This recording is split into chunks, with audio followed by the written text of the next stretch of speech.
मैंने तो जवाब ही नहीं दिया, मैंने तो आपसे पूछा। आप प्रवक्ता है ना, आपको पता होना चाहिए क्या हुआ इंडियन एयरलाइंस में। अरे भाई बैठक ही नहीं कर पाए तो बीजेपी के खिलाफ खड़े क्या हो गया? क्या जो अलायंस इंडिया है क्या इसमें फूट है, यही पूछना चाह रहे? मैंने कहा नहीं, बिल्कुल भी नहीं है। मैंने तो फूट के बारे में पूछा ही नहीं मैडम, मैंने सिर्फ इतना बच्चा पूछा कि आपकी जानकारी है ये बैठक हुई या ना हुई। ये बैठक हुई ही नहीं, और आपको तो ये भी जानकारी नहीं थी कि कोई ऐसी बैठक होनी थी। खैर मैं और तर्क वितर्क में नहीं जा रहा था। प्रेम शुक्ला जी बताइए क्या कहेंगे? मुझे थी जानकारी, 6 दिसंबर को बैठक होनी थी, इसकी जानकारी थी। आपको कैसे पता मुझे जानकारी नहीं थी? लगातार तो आप ही सबसे पहले अब मुझे पूरा विश्वास है कि आदरणीय साधना भारती जी मेरी बात को बिना बीच में बोले सुनेंगी। देखिए, अभी आदरणीय साधना भारती जी को मनोहर पर्रिकर का उन्होंने नाम लिया, किरण रिजिजू का नाम लिया उन्होंने, तो कृपा करके मुझे बताइए, श्रीमान राहुल गांधी कैलाश मानसरोवर जा रहे थे, नेपाल के समाचार पत्रों ने छापा कि वो गौ मांस खाते हुए गए। तो साधना भारती जी इतनी बड़ी प्रवचनकार हैं और गौ पूजक निश्चित तौर पर होंगी, तो गौ मांस खाने वाले राहुल गांधी के विरोध में वो निश्चित तौर पर कांग्रेस त्याग देंगी, मुझे पूरा विश्वास है। और इतना ही नहीं, इनके केरल के एक नेता ने गाय काटने का काम किया और राहुल गांधी जी ने फोटो खिंचवाया। श्रीमान संजय निरुपम इनके सांसद हैं। जब महाराष्ट्र में गौ हत्या प्रतिबंधित करने का कानून बना और यह भी कानून बना कोई गौ मांस अपने घर में रख नहीं सकता है, तो श्रीमान संजय निरुपम ने बीफ फेस्टिवल लगाया। इस पर तो निश्चित तौर पर या तो संजय निरुपम के विरुद्ध बात करेंगी या ये पार्टी छोड़ देंगी या संजय निरुपम पार्टी से निकाल देंगी। इतना तय है कि इतना जितना कॉन्फिडेंस है आदरणीय साधना भारती जी का हिंदुत्व के प्रति, सनातन के प्रति जो समर्पण है, जो 2.5 वर्ष की उम्र से प्रवचन करती हैं, 2.5 वर्ष की उम्र से जो प्रवचन करती हैं, मुझे पूरा विश्वास है कि मैं तो साधारण गृहस्थ हूं। एक साधारण गृहस्थ की कमिटमेंट को लेकर एक बार आशंका हो सकती है, लेकिन जो प्रवचन करता रहा हो, जो साध्वी के स्वरूप में हो, वह तो बिल्कुल बर्दाश्त नहीं करेगा कि मणिशंकर अय्यर यह कहें कि पता नहीं राम कहां पैदा हुए थे, किस घर में पैदा हुए थे।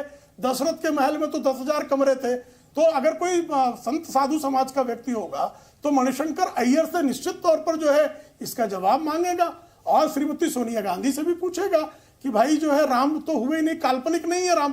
प्रभु रामचंद्र को काल्पनिक मानने का प्रश्न जो है, जो एफिडेविट चली गई, राम को काल्पनिक कैसे मानेगा कोई? मुझे जरा दीपक जी आप ही बताइए। मैं तो गृहस्थ हूँ, गृहस्थ तो हो सकता है कि अनिश्वरवादी भी हो जाए, मैं बता देती हूं, से संभव है कि गलतियां भी हो जाए, लेकिन जो साधना कर रहा हो, जो साध्वी हो, वो तो ऐसी बातों के एकदम विरुद्ध में खड़ा हो जाएगा। और बोको हरम जो हिंदुत्व को कह दे, आपने प्रश्न पूछा, उस प्रश्न को टालने का काम किया गया। हिंदुत्व का बोको हरम है क्या? हिंदू और हिंदुत्व अलग अलग है, ये कोई मानेगा क्या? और हिंदुत्व जो है, ये श्रीमान राहुल गांधी ने स्वयं जो है ब्रिटेन के राजदूत से कहा कि लश्कर तोयबा से अधिक खतरनाक है। अब हिंदू जो है लश्कर तोयबा से अधिक खतरनाक हो गया साहब।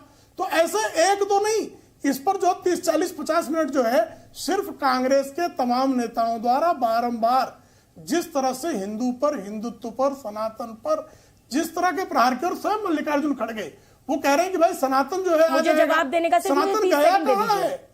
सनातन तो है ही है ना। सनातन जो है संस्था, सनातन जो है हजार वर्षों का धर्म है। वो सनातन आज नहीं है क्या? ये मानना है मल्लिकार्जुन खड़गे का? अगर सनातन नहीं है तो ये साधना भारती जी का जो ये गेरुआ वस्त्र जो है, ये किसका प्रतीक है? इनके माथे पर जो उज्जवल टीका है ललाट पर, वो किसका प्रतीक है? ये सनातन का प्रतीक नहीं है क्या? ये जो इनके जो प्रवचन होते हैं वो सनातन के प्रवचन है कि नहीं है? तो मल्लिकार्जुन खड़गे कह रहे हैं कि मोदी जी फिर से अगर चुन के आ गए तो सनातन स्थापित हो जाएगा। तो इन प्रश्नों के भी उत्तर देने होंगे। ठीक है, जवाब ले लेते हैं।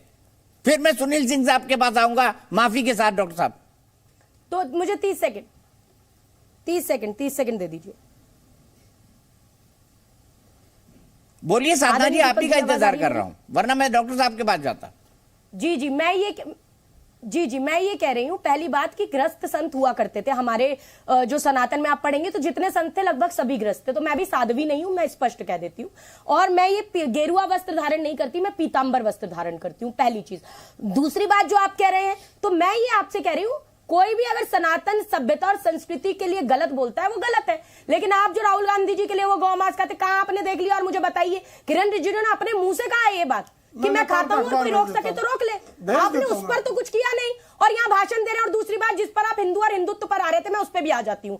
देखिए, राम से रामवादी होता है, रामत्ववादी नहीं होता। कृष्ण से कृष्णवादी होता है, कृष्णत्ववादी नहीं होता। गांधी से गांधीवादी होता है, गांधित्ववादी नहीं होता। वैसे ही हिंदू से हिंदूवादी हो सकता है, हिंदुत्ववादी नहीं हो सकता। और हिंदुत्ववादी कोई शब्द नहीं है, ये तो एक अलग से प्रजाति बना ली है, जो हिंसक है, जो गॉड से पूजक है, जो गॉड से वादी है, जो सावरकरवादी है, जो तोड़ने काटने बांटने की बात करती है सिर्फ सत्ता हथियाने के लिए। और यही वाली प्रजाति को हम कहते हैं हिंदुत्ववादी, जो आप में है भाजपाइयों में। बाकी जो हिंदूवादी है ना, वो गांधीवादी है, वो तोड़ने काटने बांटने की बात नहीं करते। इतना मैं आपके जहन में ये स्पष्ट कर देना चाहती हूं कि हिंदूवादी और हिंदुत्ववादी में ये बहुत माहीन सा अंतर है, जिसे आप समझाने का प्रयास नहीं करना चाहते। आपका कंक्लूडिंग कमेंट आपका होगा प्रेम शुक्ला जी। मैं डॉक्टर सुनील सिंह के पास जाऊंगा। सुनील सिंह जी, बड़े बड़े अरमानों के साथ नीतीश कुमार इंडिया बनाने निकले थे, अब तो बैठक ही नहीं हो पा रही है भाई। देखिए, मैं तो